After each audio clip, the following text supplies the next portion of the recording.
Assalamualaikum warahmatullahi wabarakatuh. Perkenalkan, nama saya Kevin Prayoga, NIM 1904-2067. Saya berasal dari jurusan Ilmu Administrasi Negara, Fakultas Ilmu Sosial, Universitas Negeri Padang. Kali ini saya akan memberikan sebuah tugas mata kuliah Sistem Informasi Manajemen dengan dosen pengampu Bu Julia Harnoselina. Baik, langsung saja. Selamat menikmati dan melihat videonya. Pertanyaan nomor 1. Jelaskan bagaimana hubungan sistem informasi manajemen dan fungsi manajemen. Menurut pendapat saya, hubungan sistem informasi manajemen dan fungsi manajemen yaitu keduanya saling memiliki keterkaitan, yaitu serangkaian subsistem informasi yang menyeluruh dan terkoordinasi dan secara rasional terpadu yang mampu mentransformasikan sebuah data menjadi sebuah informasi yang terpadu. Kegiatan utama dari semua sistem informasi yaitu menerima data sebagai masukan, kemudian mengolahnya dan akhirnya memperoleh informasi sebagai keluarnya atau output. Serta fungsi dari manajemen itu sendiri merupakan berbagai jenis tugas ataupun kegiatan manajemen yang mempunyai peranan khas dan bersifat saling menunjang untuk mencapai tujuan yang telah ditetapkan sebelumnya. Adapun 4 tujuan dari manajemen yaitu controlling, actuating, planning, dan organizing.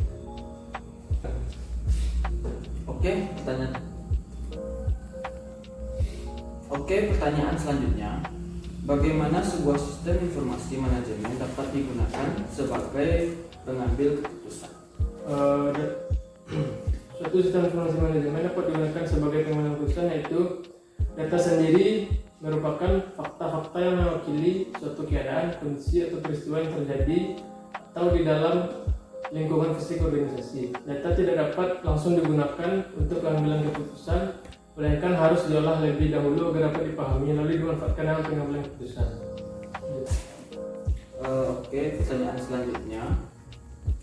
Mengapa sistem informasi manajemen menjadi tidak aman?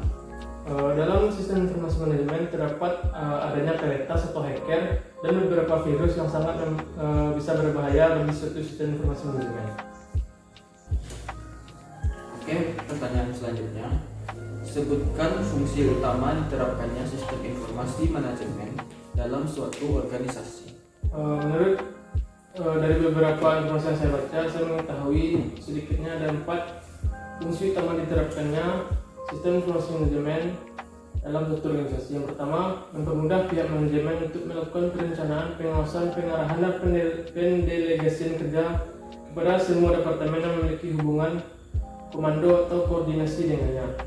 Yang kedua, meningkatkan efisiensi dan efektivitas data yang tersaji, akurat dan tepat waktu. Yang ketiga, meningkatkan produktivitas dan penghematan biaya dalam suatu organisasi. Yang keempat, meningkatkan kualitas sumber daya manusia karena unit sistem kerja yang terkoordinir dan sistematis. Pertanyaan selanjutnya.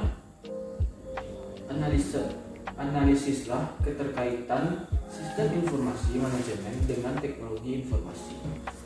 Sistem informasi manajemen tidaklah terlepas dari penggunaan teknologi informasi. Dengan adanya teknologi informasi menjadikan sistem informasi manajemen berjalan dengan lancar. Karena adanya saling keterkaitan antara pengolahan organisasi dengan sistem teknologi informasi. Jadi semakin berkembangnya teknologi informasi maka akan semakin menunjang juga kemudahan dalam melakukan pengorganisasian dalam manajemen suatu perusahaan. Pertanyaan selanjutnya. Terdapat 3 aktivitas dasar di dalam sistem informasi. Sebut dan jelaskan. Ada yang pertama, ada aktivitas masukan atau input, yang kedua pemrosesan atau processing, dan yang ketiga output atau proses keluaran.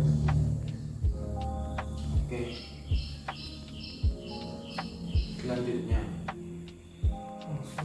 kenapa informasi menjadi sumber daya utama bagi suatu organisasi? Karena informasi ibarat darah yang mengalir di dalam tubuh suatu organisasi, sehingga informasi merupakan salah satu sumber daya utama dalam suatu organisasi yang digunakan oleh manajer untuk mengendalikan maupun mengontrol perusahaan dalam mencapai tujuan bersama. Dan dengan adanya informasi, maka suatu organisasi dapat bergerak dengan baik, serta informasi menjadi sumber utama dalam mengambil keputusan serta langkah apa yang perlu dilakukan untuk selanjutnya. Selanjutnya, bagaimana sistem informasi bisa dikatakan berhasil? Berikut beberapa faktor yang dapat digunakan untuk mengukur keberhasilan suatu sistem. Yang pertama, sistem tersebut tingkat penggunaannya relatif tinggi. Yang kedua, kepuasan para pengguna terhadap sistem. Yang ketiga, sikap yang menguntungkan para pengguna terhadap sistem informasi dan staf dari sistem informasi.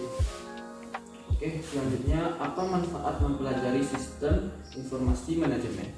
Menurut pendapat saya, manfaat mempelajari sistem informasi manajemen yaitu yang pertama, dapat mengetahui berbagai macam informasi dengan lebih cepat dan akurat. Yang kedua, menambah pengetahuan kita terkait segala macam bentuk teknologi informasi yang terbaru. Yang ketiga, mempermudah kita dalam memanajemen berbagai hal. Yang keempat, menambah pengalaman kita dalam memahami bagaimana pentingnya informasi yang tersistem baik dalam manajemen maupun hal-hal lainnya. Yang kelima, kita dapat memperoleh kemudahan dalam menangkap suatu informasi.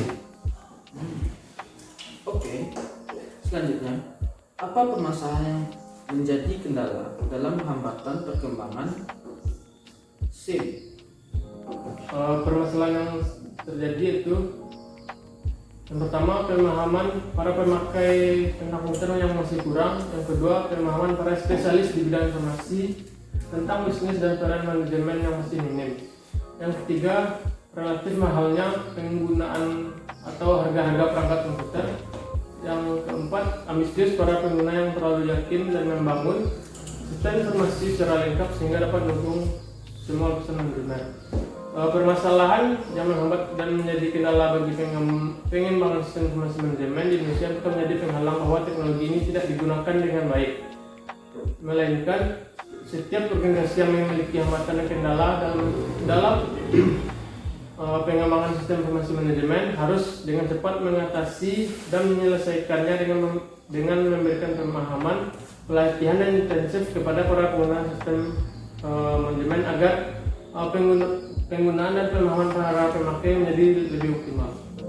Oke, yang terakhir, apakah SIM harus mengikuti perkembangan teknologi? Menurut saya, seperti ada beberapa pertanyaan yang saya sebutkan tadi, jawabannya itu ya, karena setiap saat ada teknologi yang baru yang harus dipublikasikan kepada masyarakat, sehingga ini bisa mendorong setiap ahli teknik untuk berinovasi dalam menciptakan alat yang terbaru sehingga mempermudah pekerjaan suatu perusahaan atau organisasi lainnya sehingga dapat diterima mudah dengan baik oleh masyarakat. Oke, baik, terima kasih. Sama-sama. Baiklah, itu yang dapat saya sampaikan tentang di video kali ini. Apabila terdapat ada kesalahan atau gangguan suara ataupun hal teknis lainnya, saya mohon maaf karena keterbatasan alat sarana prasarana. Saya sekali lagi minta maaf. Terima kasih.